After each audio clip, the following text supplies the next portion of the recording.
Hello everyone, welcome to our channel. मेरा नाम ऐश्वर्या शर्मा है।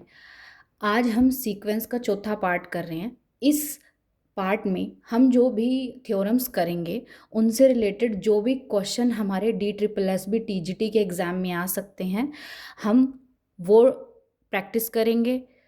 तो आज चलिए शुरू करते हैं। पहला रिजल्ट है मेरा, late an be a sequence such that an is not equal to 0 for all n belong to natural number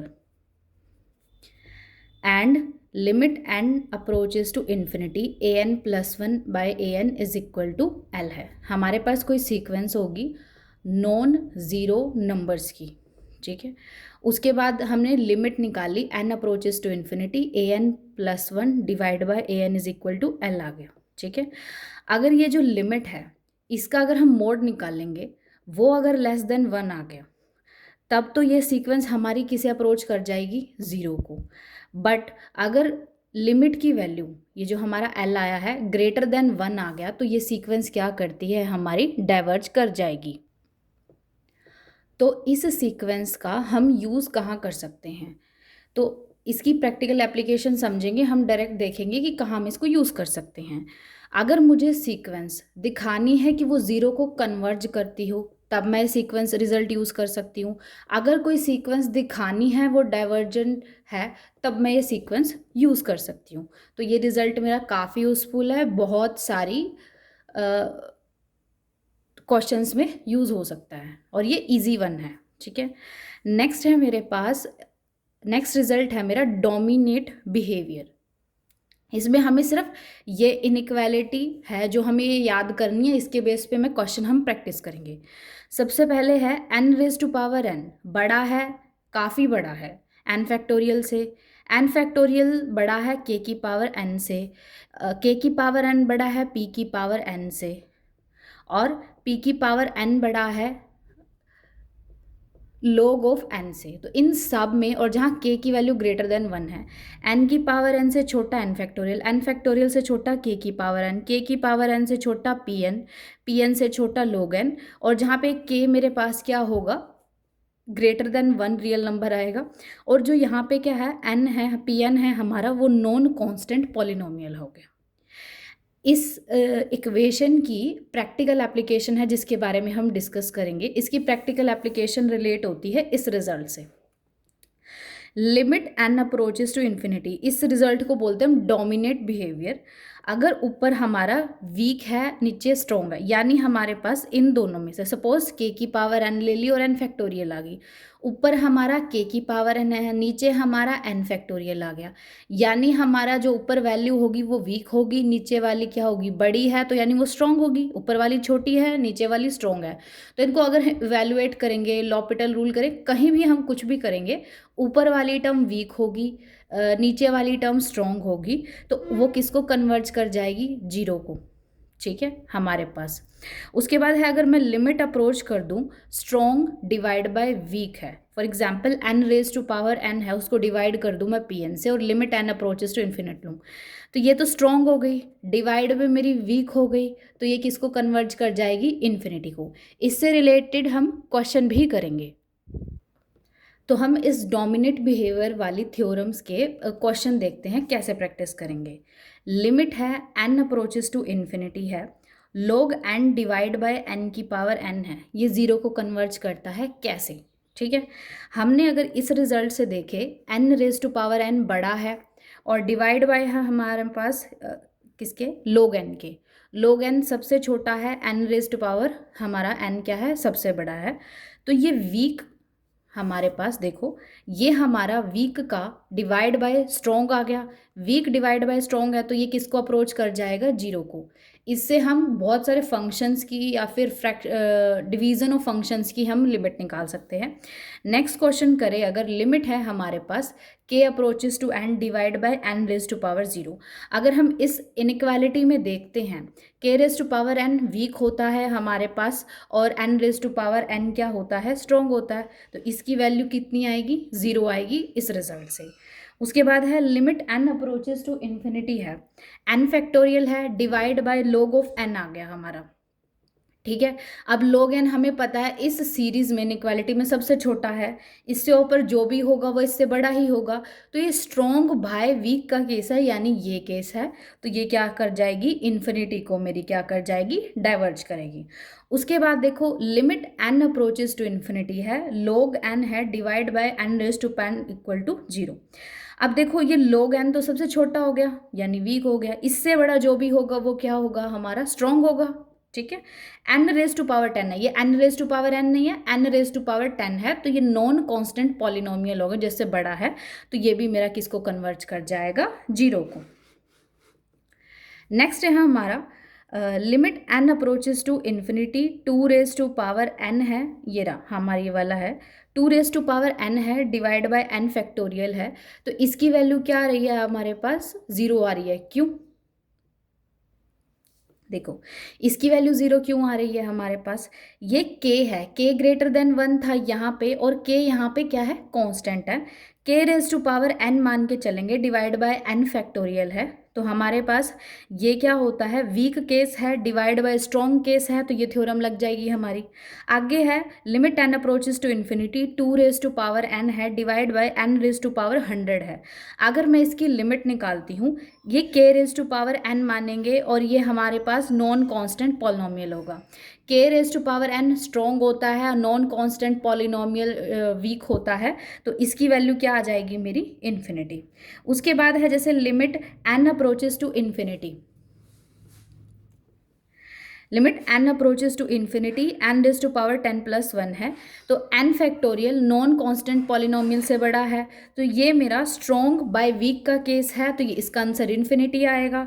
ये n raise to power n सबसे बड़ा होता है, और ये k raise to power n हो गया, तो ये भी स्ट्रॉन्ग बाय वीक का केस है, तो इसकी भी वैल्यू क्या आ जाएगी हमारे पास, इनफाइनाइट आ जाएगी। अब हम स्टार्ट करते हैं थर्ड रिजल्ट से। ये Cauchy first theorem on limits है, और इससे DSSS TGT में क्वेश्चन आया है, याद रखना। ये Cauchy first theorem on limits है, जो अर्थमेटिक मीन की लिमिट निकालती है, इस तरीके से याद रख सकते हैं हम इसको। ये कहता है कि an मेरे पास कोई सीक्वेंस होगी such that limit n approaches to infinity, an की वैल्यू n है, यानी वो सीक्वेंस an कन्वर्ज कर जाएगी लिमिट l को। Then limit n approaches to infinity, a1 plus a2 and so on up to an divide by n is equal to n आ गया। तो ये स्टेटमेंट क्या कहती है, अगर an कन्वर्ज कर जाए हमारी l को, देन अगर मैं इस an की फर्स्ट n टर्म्स का अर्थमेटिक मीन निकालूं, ये फर्स्ट एन टर्म का अर्थमेटिक मीन है, उनका सम डिवाइड बाय n, ये उनका अर्थमेटिक मीन है, और ये भी उसी को कन्वर्ज कर जाएगा। यानी अगर कोई सीक्वेंस an कन्वर्ज कर जाती है किसी लिमिट l को, तो उसकी फर्स्ट n टर्म्स का अगर मैं अर्थमेटिक मीन निकालूँ, तो वो भी मेरी कन्वर्ज कर जाएगी l को। बट कन्वर्स इसका ट्रू नहीं है। फॉर एग्जाम्पल an ले ली है हमने -1 की power n, then limit n approaches to infinity, first n terms का सम डिवाइड बाय n, तो ये इस an का फर्स्ट n टर्म्स का अर्थमेटिक मीन निकाल लिया हमने। तो इसकी वैल्यू देखो, n अगर इवन हुआ 1 -1 1 -1, n अगर इवन हो गया तो ये पेयर्स बन जाएंगे हमारे 1 -1 के, 0 0 के, तो इसका सम क्या आएगा, 0 बाय n यानी 0। और n अगर ओड हो गया तो इवन जो ग्रुप बना के जो एक्स्ट्रा बचेगा हमारा ओड, तो वो क्या रह जाएगा मेरा -1, तो -1 बाय n रह गया। और n अप्रोचेस टू इन्फिनिटी, तो ये 0 हो गया। यानी अगर an मेरे पास कोई सीक्वेंस है जिसका अर्थमेटिक मीन 0 को कन्वर्ज करता है, तो सीक्वेंस भी मेरी 0 को कन्वर्ज करनी चाहिए, जो नहीं करती। यानी Cauchy first theorem on limits है, उसका कन्वर्स एग्जिस्ट नहीं करता। अब हम इसके क्वेश्चन डिस्कस करेंगे। अब इसके क्वेश्चन सॉल्व करते हैं। फर्स्ट क्वेश्चन है limit n approaches to infinity, 1 by n है, 2 by n plus 3 by 2 plus 4 by 3 and so on up to n plus 1 by n।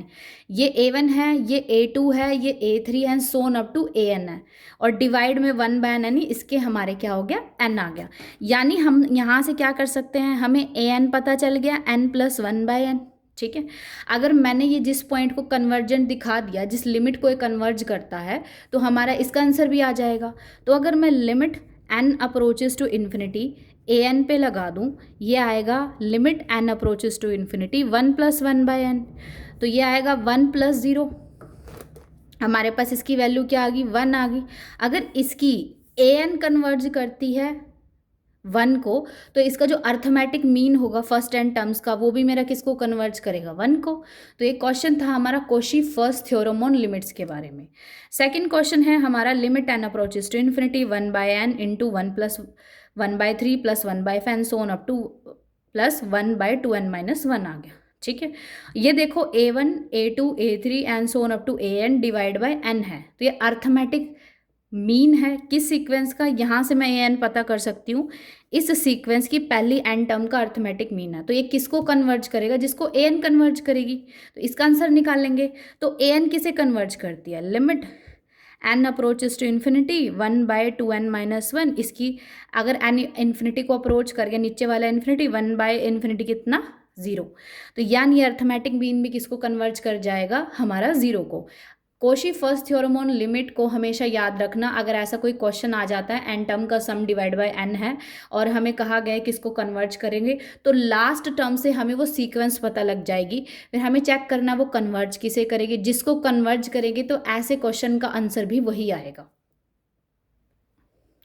Next आगे हम फोर्थ रिजल्ट पढ़ते हैं। ये कहता है कि ए एन मेरे पास कोई सीक्वेंस है such that a n converge कर जाती है एन को, यानी limit n approaches to infinity a n है हमारा, एल आ गया और एल पॉजिटिव है, where a n greater than equal to 0 है, यानी सीक्वेंस है पॉजिटिव टर्म की for all n belong to natural number, then limit n approaches to infinity product of first n terms of the sequence और raise to power 1/n is equal to n है। ठीक है, तो अगर इसको simple भाषा में समझे, मेरे पास कोई ए एन सीक्वेंस है जो कैसी है, सीक्वेंस है नॉन नेगेटिव टर्म्स की, नॉन नेगेटिव टर्म्स की, यानी इसकी टर्म्स 0 भी हो सकती है और पॉजिटिव हो सकती है, नेगेटिव नहीं होंगी। ठीक है, और ये कन्वर्ज भी किसको कर रही है, हमारे पास नॉन नेगेटिव नंबर को। ठीक है, अगर मेरे पास सीक्वेंस है पॉजिटिव टर्म्स की लगा लो या आप नॉन नेगेटिव टर्म्स की, सच दैट ये ए एन है मेरा कन्वर्ज करती है एल को और एल मेरा पॉजिटिव होगा, देन तब क्या होगा, इस सीक्वेंस की पहली एन टर्म्स का जीएम, ज्योमेट्रिक मीन जो हमने 11th-12th में निकालना सीखा था ए एम की तरह, तो वो जीएम है हमारा, वो भी कन्वर्ज कर जाएगा एल को। यानी अगर मेरे पास ए एन कोई सीक्वेंस है किसकी, पॉजिटिव टर्म्स की लगा लो या फिर नॉन नेगेटिव टर्म्स की, जो कन्वर्ज कर जाती है किसी एक एल को, देन उसकी फर्स्ट एन टर्म्स का ज्योमेट्रिक जो मीन होगा वो भी हमारा किसको कन्वर्ज कर जाएगा, एल को। नेक्स्ट रिजल्ट हम करते हैं जिसका नाम है Cauchy second theorem on limits. तो इसकी स्टेटमेंट है, if a n is a sequence of positive terms then limit n approaches to infinity a n raised to power 1/n is equal to limit n approaches to infinity a n plus 1 divided by a n provided the limit on the right hand side means this exist करती है whether it is a finite or infinite। अगर positive terms की मेरे पास कोई sequence है उसके लिए ये रिजल्ट मेरा वैलिड करेगा, और ये कहता है कंडीशन नेसेसरी क्या है कि ये मेरी जो लिमिट है ये एग्जिस्ट होनी चाहिए। ठीक है, ये फाइनाइट भी हो सकती है, इनफाइनाइट भी हो सकती है। ठीक है, अब उसके बाद है इस इक्वेशन, इस थ्योरम का कन्वर्स ट्रू नहीं है। फॉर एग्जांपल ए एन मैंने कोई सीक्वेंस ले ली है ऐसे, अब limit n approaches to infinity a n ले लिया है हमने, ये मेरे पास क्या है, सीक्वेंस है मेरे पास पॉजिटिव टर्म्स की। ठीक है, limit n approaches to infinity a n की पावर 1/n निकालेंगे, एन इन्फिनिटी को अप्रोच करता है तो यहाँ पे इन्फिनिटी आ गया, 1/∞ 0 है, ए एन की कुछ भी पावर कर दो तो 0 आ गया। Limit n approaches to infinity a n plus 1/an है, क्या ये एग्जिस्ट करेगा, इस देखा जाए तो ये कैसी स्टेटमेंट हो जाएगी मेरी, ऑसिलेटिंग फाइनाइटली, ऑसिलेट कर रही है ना दो फाइनाइट नंबर के बीच में, क्योंकि ये बाउंडेड भी है और ऑसिलेटिंग भी है, तो ये वाली चीज़ मेरी एग्जिस्ट ही नहीं कर रही, ये लिमिट की वैल्यू मेरी एग्जिस्ट ही नहीं कर रही।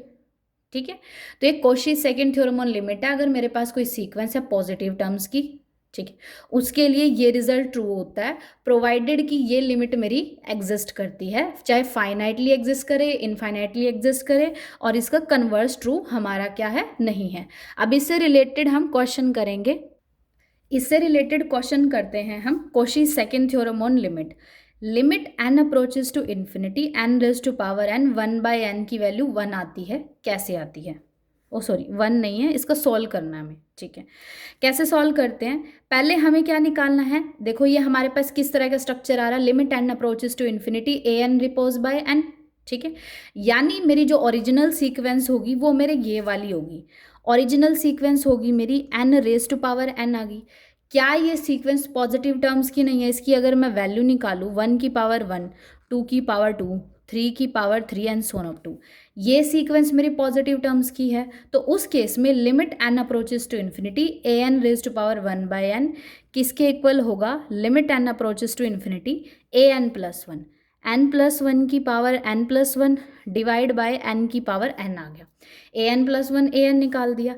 अब हम यहाँ क्या करेंगे, limit n approaches to infinity n plus 1, ये n पावर को इसके साथ मर्ज कर जाएंगे, इसके साथ सेपरेट करेंगे और ये एक अलग हो जाएगी, डिवाइड बाय n, और यहाँ पे क्या आ जाएगा मेरा n प्लस 1 आ गया।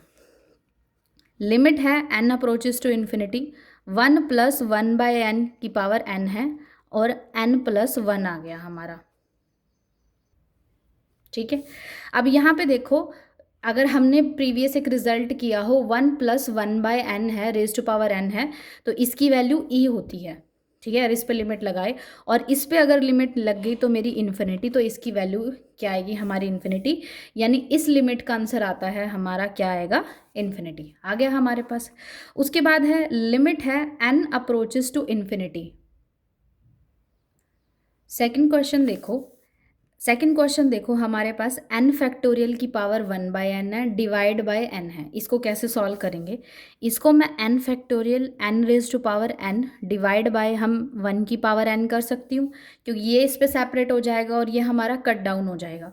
उस केस में अगर मैं an लेके चलूँ यहाँ पे, an की वैल्यू हो जाएगी मेरे पास n फैक्टोरियल और n raise to power n, और ये कैसा स्ट्रक्चर है? ये बिल्कुल ऐसा स्ट्रक्चर है और ये पॉजिटिव टर्म्स की सीक्वेंस है। देन ये जो हमारा होगा, मैं क्या निकालती हूँ, an प्लस 1 निकाला हमने, ठीक है। तो ये किसके इक्वल होगा? ये वाला स्ट्रक्चर इसके इक्वल होगा। Limit n approaches to infinity आ गया, इसमें n प्लस 1 का फैक्टोरियल है, n प्लस 1 है की पावर n प्लस 1 आ गया।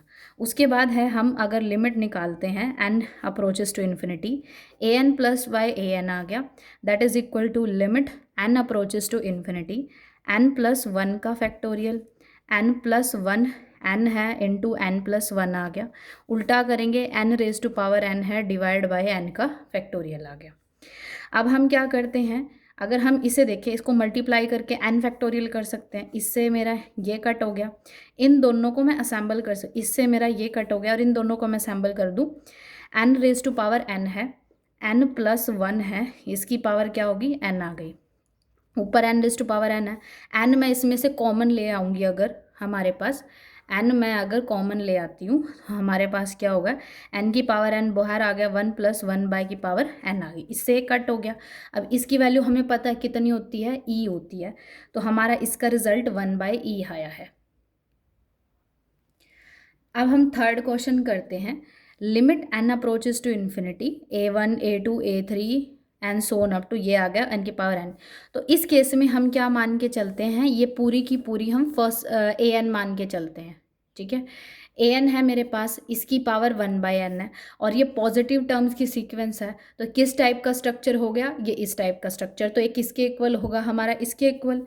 तो उस केस में अगर मैं limit n approaches to infinity an plus 1 में क्या आएगा? 2/n, 3/2, 4/3 so on up to, यहाँ पे n इंटू n माइनस 1 और यहाँ पे n plus 1 divide by n आ गया, क्योंकि यहाँ पे 1 कम हो रहा था, मैंने से अगर n प्लस 1 से मैं रिप्लेस करूँगी, n प्लस 1 डिवाइड बाय क्या आ गया? n आ गया, इससे एक पहली जो टर्म आएगी वो मैंने लिख दी है, डिवाइड बाय हमारे पास 2/1 है, 3/2 है, 4/3 है, so on up to n into n minus 1।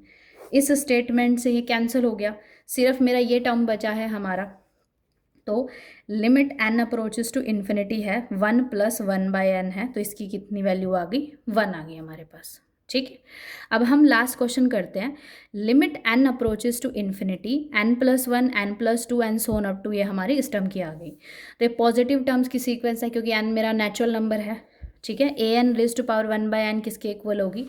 According to this statement हमारे पास ये हो जाएगी। तो अगर मैं निकालूँ इस केस में क्या निकालती हूँ, limit n approaches to infinity, a n plus one आ गया तो इसमें n प्लस वन रिप्लेस कर दिया, तो n को n प्लस वन से रिप्लेस कर देंगे, n plus one, n plus two and so on up to, यहाँ पे हमारा n को n प्लस वन से रिप्लेस करेंगे तो 2n प्लस टू आ जाएगी हमारी, divide by n plus one divide by क्या आ गई हमारी, n प्लस वन।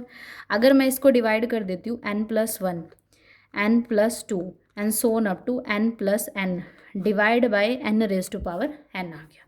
अब देखो ये 2n है मेरा, ये 2n है हमारा, और ये क्या था हमारा, ये 2n प्लस टू है। हर टर्म में मेरा 1 इंक्रीज हो रहा है, तो इससे पहले टर्म आएगी 2n, 2n से पहले आएगी 2n प्लस वन, ठीक है। तो ये वाली मेरी पूरी यहाँ तक कट जाएगी, तो ऊपर तो मेरे दो टर्म्स बच गए। और अगर बच गए हैं तो इसको कैसे सॉल्व करेंगे, अगर इसको मैं यहाँ से सॉल्व करूँ, limit n approaches to infinity, ये वाली टर्म हमारी क्या कर गई, इससे कैंसिल हो गई, तो हमारे पास क्या बचा है वो ऊपर, तो क्या बचेगा हमारा 2n plus one, 2n plus two into n raise to power n divide by n की पावर n प्लस वन आ गई हमारे पास, ठीक है। अगर हम इस रिजल्ट को गौर से देखें, n प्लस टू से लेके 2n, n प्लस टू से लेके 2n कैंसिल हो जाएगा। अगर मैं इसको सॉल्व करके देखूँ, limit n approaches to infinity, तो यहाँ पे आएगा 2n plus one, 2n plus two divide by हमारे पास यहाँ n प्लस वन बचा, और यहाँ पे ये उल्टा होके n raise to power n divide by n plus one की पावर n आ गया, ठीक है। अगर मैं इसको सॉल्व करूँ, 2n प्लस टू है और n प्लस वन है, तो ये कट करके 2 आ जाएगा मेरे पास, तो यानी हमारे पास ये आएगा, हमारे पास ये बचेगा, ठीक है। स्टेटमेंट हमारी ये आ गई। अब इससे इसको काट देंगे तो मेरा ये 2 बच गया, और इसको सॉल्व करते हैं, हमारे पास limit n approaches to infinity, 2 बाहर आ गया, यहाँ से हम n कॉमन ले लेंगे तो 2 प्लस वन बाय n है, यहाँ पे 1 प्लस वन बाय n आ गया, into n raise to power n common ले लेंगे तो 1 प्लस वन बाय n की पावर n आ गया। n अगर इन्फिनिटी को अप्रोच करता है 0, ये नहीं, हमारा n कॉमन लिया था ना हमने, ये कैंसिल हो गया, ये दो टर्म 0 हो गई, तो एक अकेला 2 बचा, और उसके बाद ये 1 बाय इसकी वैल्यू e होती है, तो 2 और 2 4 डिवाइड बाय e आ गया, तो इसकी वैल्यू आएगी 4 बाय e।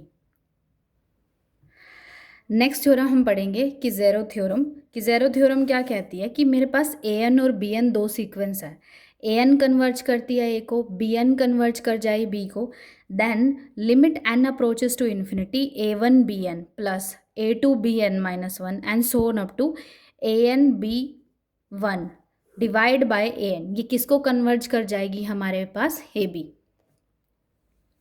ठीक है। ये सिंपल लगा लो, अगर इन्फिनिटी अगर सेपरेटली मैं इस पे लगा रही हूँ, ठीक है, अगर मैं सेपरेटली तो ये b को कन्वर्ज कर गया, ठीक है।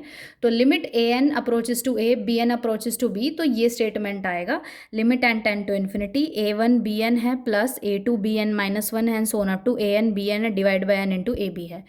तो ये स्टेटमेंट थ्योरम है, हमेशा याद रखना, इससे स्टेटमेंट का क्वेश्चन आ सकता है कि आपको पूछ सकते हैं कि ज़ेरो थ्योरम क्या, दो थ्योरम जो कन्वर्जेंट है उनका कैसा हम आपस में मल्टीप्लाई करके एन से डिवाइड करेंगे ए बी को, वो कन्वर्ज कर जाए। नेक्स्ट क्वेश्चन है मेरा Stolz theorem. Stolz theorem important है, इससे रिलेटेड क्वेश्चन भी आते हैं। कैसे, ए एन और बी एन मेरे पास दो सीक्वेंस है, सच दैट जो बी एन है हमारे पास वो मोनोटोनिकली इंक्रीजिंग है, एंड बी एन अप्रोच करती है किसको, इन्फिनिटी को, ठीक है, as n approaches to infinity. फिर if n approaches to infinity a n minus one divide by b n minus one converge कर जाए अगर एल को, then limit n approaches to infinity a n by b n is equal to l. इस theorem का अगर हम result use करेंगे तो यूज़ करेंगे दो सीक्वेंस के डिवीजन को कन्वर्ज कराने के लिए। स्टोल थ्योरम क्या कहती है, अगर इस लॉजिक से देखूं कि मेरे पास ए एन और बी एन दो सीक्वेंस है, जिसमें जो बी एन नीचे वाली सीक्वेंस है वो मोनोटोनिकली इंक्रीजिंग है और डाइवर्ज करती है इन्फिनिटी को, देन इफ़ अगर हमारा limit n approaches to infinity a n minus a n one b n minus b n one ये एल को कन्वर्ज कर जाएगा, then a n by b n किसको कन्वर्ज कर जाएगा, एल से। इससे रिलेटेड हम क्वेश्चन भी करेंगे। तो स्टॉल्स थ्योरम का क्वेश्चन करने के लिए देखो, limit n approaches to infinity a n by b n की लिमिट की वैल्यू 1 आ रही है। कैसे? ये ए एन है, ये बी एन है, तो मुझे क्या प्रूव करना है, ए एन और बी एन दो सीक्वेंस है। ये कैसी है हमारे पास, यहाँ पे बेस में क्या है, ई है, यानी ई एक ग्रेटर देन 1 है। अगर किसने 11th-12th का रिलेशन एंड फंक्शन वाला चैप्टर पढ़ा, वहाँ ग्राफ पढ़ते थे, तो ये जो हमारा बेस है इस पर भी डिपेंडेंस होते हैं, 0 से 1 के बीच में हो तो उस केस में मेरा ग्राफ ऐसे बनता है। ई की वैल्यू नेपियर कांस्टेंट है, उस केस में मेरा ग्राफ ऐसे बनता है। तो उस केस में जो सीक्वेंस आएगी ये मोनोटोनिकली इंक्रीजिंग सीक्वेंस है। और एन अगर इन्फिनिटी को डाइवर्ज कर जाता है तो मेरा जो लोग का फंक्शन ये भी इन्फिनिटी को डाइवर्ज कर जाता है, यानी बी एन की वैल्यू मेरे पास लोग एन है, मोनोटोनिकली इंक्रीजिंग है और डाइवर्ज करती है इन्फिनिटी को। एक कंडीशन पूरी हो गई। उसके बाद हमें क्या निकालना है, इसकी a n by b n की कन्वर्जन चेक करने के लिए a n minus a n one b n minus one है। Limit n approaches to infinity, अगर इसकी बात करें एन आ गया, इसमें से अगर हम माइनस करें 1 into 1/2 and so on up 1/n आ गया है, डिवाइड बाय हमारे पास लोग e over n minus log e over n minus 1 आ गया। ठीक है, अगर इसको सॉल्व करूं यहाँ पे हमारा n माइनस 1 आ गया। ठीक है, तो ये है 1 है 2 है, बढ़ती जा रही है, यानी इससे पहले 1/n माइनस 1 आएगी। तो इसमें से अगर ये माइनस करूँ तो ऊपर तो मेरा सिर्फ ये बचेगा। अब नीचे है ये बचेगा हमारा log e n divide by n minus 1 आ गया, यानी limit n approaches to infinity 1/n है divide by log of e है 1/1 माइनस 1/e आ गया। अब इसकी वैल्यू देखो हमारे पास क्या आती है। अगर n अप्रोचेस, अब ये देखो हमारे पास क्या आ गया, अब ये n इसके मल्टीप्लाई में है तो n इसकी इधर भी आ सकता है पावर में। Limit n approaches to infinity 1/log e, क्योंकि हमें पता है ना a log ऑफ b, इसको लिख सकते हैं हम log of b raise to power a, ऐसे लिख सकते हैं। तो अगर हम इसको ऐसे लेके चले 1/1 की पावर n कितनी होगी, 1 आ गई, और यहाँ पे ये पावर आ गई। ठीक है, अब हमें पता है 1 + 1/n की पावर n e होता है, और यहाँ पे हम कोफिशिएंट देखते हैं 1/n का। अगर मैंने यहाँ नेगेटिव कर दिया तो 1/n का कोफिशिएंट कितना है, -1, तो -1, तो इसकी वैल्यू हमें पता लग गई, यानी इसकी वैल्यू है log e divide by 1/e की पावर -1 आ गई। अगर इसको देखा जाए तो ये मेरा log e आ गई, तो 1/log बेस e है, तो ये आएगा हमारे पास 1/log of e over e आ गया 1/1, तो ये कितना आ गया मेरा 1 आ गया। तो मेरा स्टॉल्स थ्योरम से क्वेश्चन आ गया, और ये मेरा आई थिंक जीएम वाला क्वेश्चन है। 1/n है, Cauchy first theorem on limit होती है ना हमारे पास, A1 A2 A3 an divide by n converge करेगा, उससे हम an निकालते हैं। an निकाल दिया है n raise to power n है। अगर मैं limit n approaches to infinity निकाल दूँ, n तो कुछ भी हो सकता है, 1/n 1/इन्फिनिटी 0, तो n की पावर कितनी 0 आ गई, तो ये कितनी आ जाएगी 1। तो उस हिसाब से इस टर्म an अगर हमारी कन्वर्ज करती है l को, तो इसकी पहली n टर्म का जो अर्थमेटिक मीन होगा वो भी कन्वर्ज करेगा हमारा l को। नेक्स्ट हम रिजल्ट पढ़ते हैं theorem. If we have to find limit of a sum, limit n approaches to infinity 1/n है, summation n is equal to r1 n is equal to r2 और f of rn है। हमेशा याद रखना limit of, अगर हमें सम निकालनी है तो वो सम हमारा फाइनाइट होगा, इनफाइनाइट नहीं होगा। ये कोई इनफाइनाइट सीरीज़ नहीं है, ये लिमिट सीक्वेंस का चैप्टर चल रहा है। तो इसमें इसको अगर हमें इवेलुएट करना तो कैसे करेंगे, हम समीशन को कन्वर्ट करेंगे इंटीग्रेशन में, 1/n को कन्वर्ट करेंगे हम dx से, और r/n को हम कन्वर्ट कर देंगे, हमारा क्या आ गया, x आ गया, यानी f ऑफ x आ जाएगा हमारा यहाँ पे। ऑब्टेन करेंगे lower and upper limit by computing limit n approaches to infinity r/n, यानी यहाँ लोअर इन्फिनिट r1 है तो यहाँ पे r1/n हो जाएगी, r2/n आ जाएगी। Limit n approaches to infinity R2/n है और R1n है, तो n को इन्फिनिटी अप्रोच करके यहाँ पे भी कुछ वैल्यूज़ आएंगी for least and greatest value of R के लिए रिस्पेक्टिवली, और मैं यहाँ से क्वेश्चन सॉल्व कर सकती हूँ। इससे रिलेटेड क्वेश्चन है हमारा ये, इसको मैं लिख सकती हूँ limit n approaches to infinity 1/n+r है, और समीशन r की वैल्यू हमारे पास कहाँ से कहाँ तक, 1 से लेके कहाँ तक गई है हमारे पास, r की वैल्यू मेरी कहाँ तक जा रही है 1 2 and so on up to n आ गया। अब इसको उस फॉर्म में बनाते हैं, limit of sum, limit n approaches to infinity, तो ठीक है, समीशन भी ठीक है। यहाँ से n अगर मैं कॉमन निकालूँ तो मेरा बाहर निकल जाएगा, क्योंकि मेरी पूरी सीरीज r पे डिपेंड है, तो r अंदर रहेगी, 1+1/r आ गया। तो हमारे पास r की वैल्यू 1 से n तक जा रही है, ये इस टाइप का आ गया। अब इसको कन्वर्ट करते हैं, समीशन मेरा इसमें कन्वर्ट, 1/x इसमें कन्वर्ट हो गया dx, r/n को अगर मैंने क्या रख दिया x, तो ये फंक्शन बन गया हमारा दिस, ठीक है, और लिमिट हो गया मेरा n अप्रोचेस टू इन्फिनिटी, ठीक है। अब यहाँ पे r की वैल्यू 1 थी, तो यहाँ पे क्या आएगी 1/n, r की वैल्यू n थी, यहाँ पे n/n आ गया। तो लिमिट अगर n अप्रोचेस टू इन्फिनिटी, ये तो मेरा 1 बन गया और ये 1/n बन गया, n अगर इन्फिनिटी को अप्रोच करता तो ये मेरा कैसा हो गया हमारा 0, और ये मेरा 1 था ही, dx ओवर 1/x है, तो इसकी वैल्यू आएगी log ऑफ 1+x है, 0 to 1 आ गई। अगर इसको सॉल्व करूँगी, 1+1 है तो log 2 माइनस log 1, log 1 होता है 0, तो इसकी वैल्यू आ गई मेरी log 2। अब हम ये स्टेटमेंट करते हैं, ये लिमिट ऑफ द सम आएगा उस तरीके से। तो अगर इसको मैं कन्वर्ट करूँ सेम उसी तरीके से, देखो यहाँ पे n की पावर m है, सब की पावर m है, एक m एक्स्ट्रा, तो 1/n ले लिया हमने बाहर, और ये r हमारा इस पर डिपेंड करेगा, समीशन, समीशन है, r की वैल्यू चेंज करेंगे, पहले यहाँ पे क्या आएगा, n की पावर m ही रहेगा, करेक्ट। अब यहाँ पे ये जो चेंज हो रहा है ये है r है, और r की पावर m हो गया। r की वैल्यू वैरी कहाँ करते हैं, 1 से लेके n तक, ठीक है, और ये फंक्शन क्या हो गया हमारा, इसको काट दूँ, r/n हो गया। अब इसको कन्वर्ट करती हूँ, तो यहाँ पे क्या आएगा, ये समीशन इंटीग्रेशन में 1/n का dx है, r/n को x ले लिया तो x की पावर n आ गई, ठीक है, और यहाँ पे r की वैल्यू 1 है, तो यहाँ पे 1/n आ जाएगी, n है तो n/n, इसकी वैल्यू 1 आ गई। n अगर इन्फिनिटी को अप्रोच कर गया, 1/∞ कितना आ गया, 0 आ गया, ऊपर 1 है, तो इसकी वैल्यू आएगी x की पावर m, इंटीग्रेट करेंगे, m+1 है, 0 to 1, तो 1/m+1 है, और x की वैल्यू 0 करेंगे तो 0, तो मेरा ये सॉल्यूशन आ जाएगा। और ये वाला जो रिजल्ट है, लिमिट ऑफ ये सम, बहुत इंपॉर्टेंट है, ये DSSB के क्वेश्चंस में भी आया है, ये HTET के PYQs में भी आया है। अब थोड़ा सा रह गया, वो देख लो, हमारे पास कोई सीक्वेंस है kn, k कोई रियल नंबर है, उसकी पावर n है, ये सीक्वेंस है, k की वैल्यू अगर ग्रेटर देन 1 आ गया, यानी k की वैल्यू मेरी 2 हो गई, 2 की पावर अगर मेरी n है, n इन्फिनिटी को अप्रोच करता है, तो हमारा ये kn भी इन्फिनिटी को अप्रोच कर जाएगा।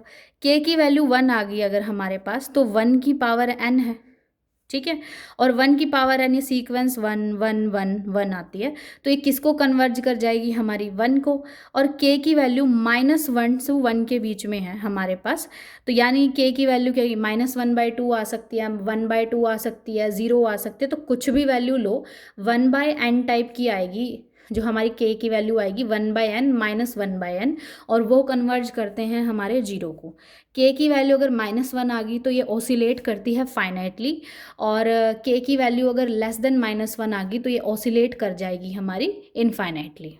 अब हम टॉपिक शुरू कर रहे हैं सब सीक्वेंस का। सब सीक्वेंस क्या होता है, let an be a sequence है and n1 less than n2 less than and so on up to be strictly increasing sequence है सेट ऑफ नेचुरल नंबर की से nk, then a of nk is a subsequence of an आ गया। सब sequence की proper definition ये हमारे समझने लायक क्या है वो देखो, मेरे पास अगर कोई सीक्वेंस है इस टाइप की, इसमें से मैं कुछ एलिमेंट उठा लूँ या 1-2 छोड़ दूँ या काफ़ी छोड़ दूँ, तो जो मेरे पास छोटा सेट आता है, जैसे सब सेट होता है ना हमारे पास सेट के केस में, वैसे ही सब सीक्वेंस होती है। इसका एग्जांपल लूँ, जैसे मैंने अगर 1 2 3 4 ले लिया, तो इसकी अगर सब सीक्वेंस बनाऊँ, मैं क्या ले लेती हूँ, 2 4 6 8 1 3 5 7 ओड नंबर्स ले लिए, तो ये कैसी कहलाएंगी, इसकी सब सीक्वेंस कहलाएंगी। नेक्स्ट है रिजल्ट हमारे पास, कोई अगर मेरे पास सीक्वेंस है an, अगर कन्वर्ज करती है एल को तो उसकी हर सब सीक्वेंस कन्वर्ज कर जाएगी किसको, उसी लिमिट को। इसका कन्वर्स ट्रू नहीं है। जैसे ए एन है -1 की पावर एन आ गया, तो इसकी एक सीक्वेंस होगी, हमने ले ली 1 1 1 1, एक सब सीक्वेंस ले ली। ये सीक्वेंस सब सीक्वेंस कन्वर्ज करती है 1 को, ये कन्वर्ज करती है -1 को, बट ये तो मेरे पास फाइनाइटली ऑसिलेट कर रही है।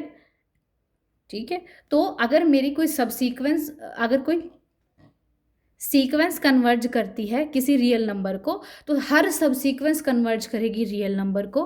बट अगर मेरी कोई सब सीक्वेंस कन्वर्ज कर रही है रियल नंबर को, उसका मतलब ज़रूरी नहीं है कि सीक्वेंस भी उसी नंबर को मेरी कन्वर्ज करे। नेक्स्ट रिजल्ट जो हम पढ़ेंगे, एक सीक्वेंस अगर कन्वर्जेंट है, इट्स सब सीक्वेंस इज कन्वर्जेंट। अगर कोई सीक्वेंस कन्वर्जेंट है तो उसकी जो सब सीक्वेंस होगी वो भी कन्वर्जेंट होगी, लगभग हर सब सीक्वेंस उसकी, लगभग नहीं, अगर कोई सीक्वेंस कन्वर्ज कर रही है तो उसकी हर सब सीक्वेंस भी कन्वर्ज करेगी। अगर एक सीक्वेंस डाइवर्ज कर रही है तो उसकी हर सब सीक्वेंस भी डाइवर्ज करेगी। If a subsequence diverges to infinity, then it does not mean its sequence converges. It may be or may be not. By Bolzano-Weierstrass theorem, every bounded sequence have a limit point. तो Bolzano-Weierstrass जो theorem होगी हमारे पास, वो सब sequence के लिए क्या कहते हैं, ये कहते हैं अगर मेरे पास कोई बाउंडेड सीक्वेंस है, बाउंडेड सीक्वेंस के पास एक कन्वर्जेंट सब सीक्वेंस होगी, उसके बाद A2n-1 और A2n, ये दो सब सीक्वेंस आ गई किसी सीक्वेंस की, जो ओड नंबर्स वाले एलिमेंट और इवन मल्टीपल्स वाले उठा लिए, इन दोनों के कॉम्बिनेशन से n बनता है। अगर ये एक नंबर को कन्वर्ज करती हैं तो इसका मतलब है जो an है वो भी मेरा क्या कन्वर्ज करेगा l को। नेक्स्ट स्टेटमेंट है, अगर कोई सीक्वेंस मोनोटोनिकली इंक्रीजिंग है तो उसकी सब सीक्वेंस भी मोनोटोनिकली इंक्रीजिंग होगी, डिक्रीजिंग है तो सब सीक्वेंस भी डिक्रीजिंग होगी। If L is a limit point of every subsequence an, then an converge करती है L को, यानी कोई सीक्वेंस an, उसकी हर सब सीक्वेंस का लिमिट पॉइंट अगर L है तो यानी an कन्वर्ज कर जाएगी L को। आगे है हमारे पास monotonic subsequence theorem. Every sequence has a monotonic subsequence.